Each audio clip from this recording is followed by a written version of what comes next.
कहते हैं दारू पीना पाप है, चिकन खाना पाप है क्योंकि उसमें जान है।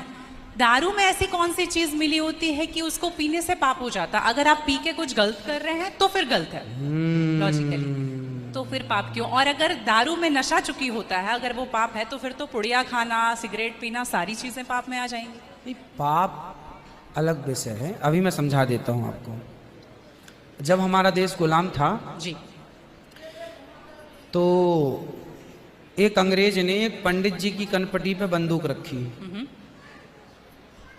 और अंग्रेज ने कहा, ये पंडित जी यहाँ आओ, तुम बड़े पुजारी हो? हाँ पुजारी हैं। हिंदू हो? हाँ। आज मैं तुम्हें गोली मारूंगा। पंडित जी बोले, क्यों मारोगे? बोले, आज 4 चीजें तुम्हारे सामने हैं। अंग्रेज ने 4 चीजें पंडित जी के सामने रखी। पहले, पराई स्त्री लाके रख दी, तुझे आज इसके संग रहना है। दूसरा, मांस रख दिया, आज तुझे मांस खाना है। और तीसरा, ढेर सारा सोना रख दिया। इतना सोना तो रोज भीख मांगता है ना, ले जा सोना।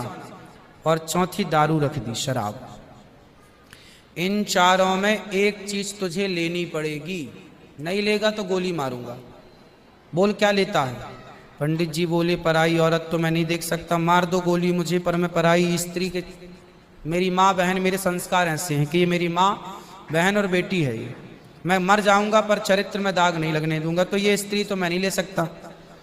अब मांस भी मेरे धर्म के खिलाफ है, आप गोली मार दो, मैं ब्राह्मण हूं, मैं मर जाऊंगा पर ये धर्म नहीं छोड़ूंगा। और रहा ये सोना भी नहीं लूंगा, क्योंकि मैं भीख इसलिए बेईमानी करता तो भीख क्यों मांगता?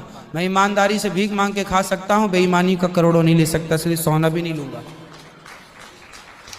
हाँ, पंडित जी को लगा ये तो पानी है, दारू शराब, उनको दारू पानी लगा, ये तो पानी है। पंडित जी को बेचारों को पता नहीं था कि दारू का क्या मजा है। अब उनको लगा ये पानी है, पिएंगे निकल जाएगी। पानी समझ के पंडित जी ने बोला कि चलो, गोली कनपटी में बंदूक रखा है, चलो पी लेते हैं, अभी निकल जाएगी शाम तक।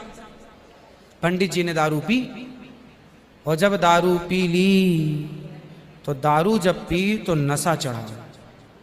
और जब नशा शराब का जब नशा चढ़ता है तो इंसान नहीं रह जाता। जैसे स्त्रियों को, जिसको ऑपरेशन होता है ना, तो रीढ़ की हड्डी में डॉक्टर एक इंजेक्शन लगाते हैं जिससे शून्य हो जाती है। वो अंग क्या हो जाता है? कोई भी ऑपरेशन में डॉक्टर आपको शून्य कर देता है।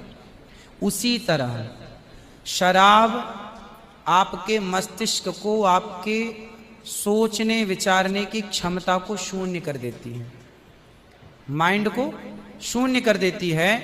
आप ये निर्णय नहीं ले पाते कि क्या सही है और क्या गलत है। अब पंडित जी जब नशे में झूमने लगे तो